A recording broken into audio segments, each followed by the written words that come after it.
Every team, every topic, everywhere. This is Believe.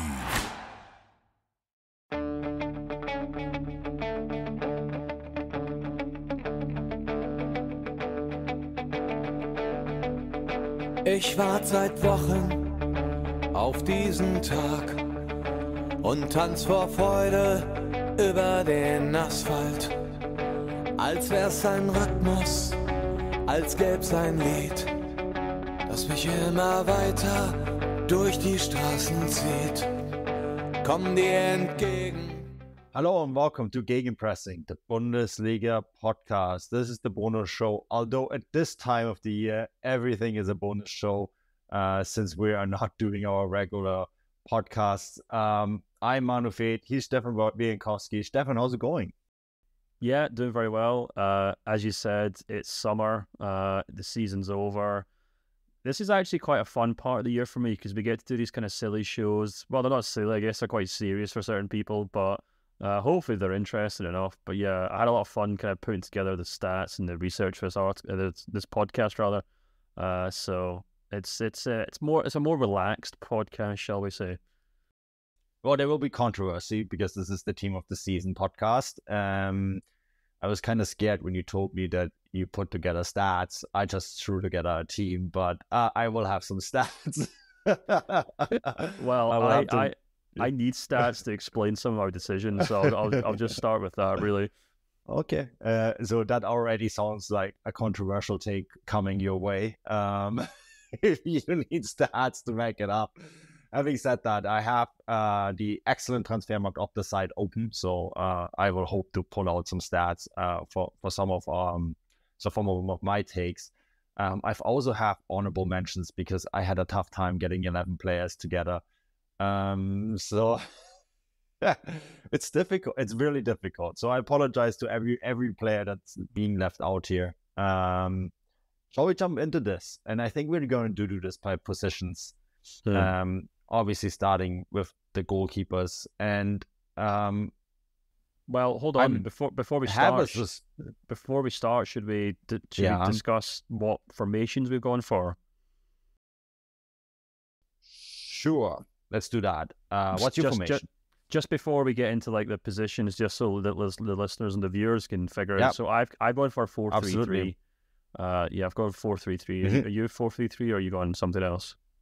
I'm a 4-3-3, although one of the players I put in my back four could also play in midfield. So I guess this is 4-3-3, 3-4-3, if that makes sense. Is your team going to be one of these dreadful things you see the ex-players and pundits put together for the newspapers where they have like 2 central defenders, 4 central midfielders, 3 wingers and all sorts of nonsense? Okay. It's not that bad. So it's a team it's a team that could actually play together. Yes. Okay, that's fine. I did go for an actual team. Yes. Okay. Although yeah. All right. So it's a 4-3-3. I just think a couple of the players could also play in different positions, which made it really difficult, right?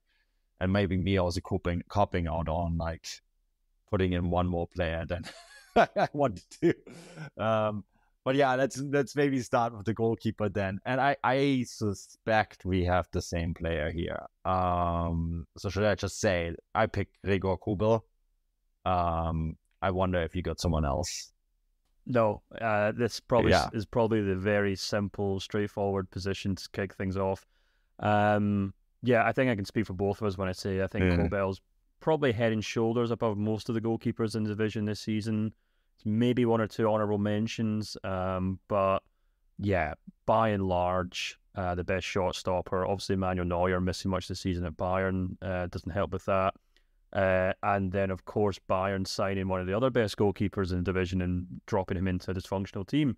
So the main contenders for this position really didn't have much going for them this season. And yeah, I mean, like Kobel kind of speaks for himself, but I think it's also maybe worth pointing out. We've been saying this in the show for much of the season that Kobel's been pound for pound maybe Dortmund's best player this season. It's hard to kind of weigh up a goalkeeper's contributions compared to like a attack midfielder or a striker or whatever else. But I think he's saved them as many points as just about any player in that team has won them points. So yeah, I think, comfortably the best goalkeeper in the Bundesliga this season.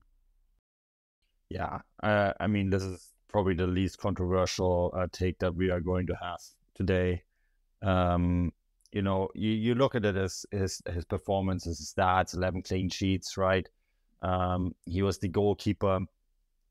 When he was, I think for me, the big thing was when he was missing and how much that meant in drop off of performance. And that's always like a really interesting, like what happens when you take a player out of a team, right? And what does that leave the team with? And I think with him, you could really tell.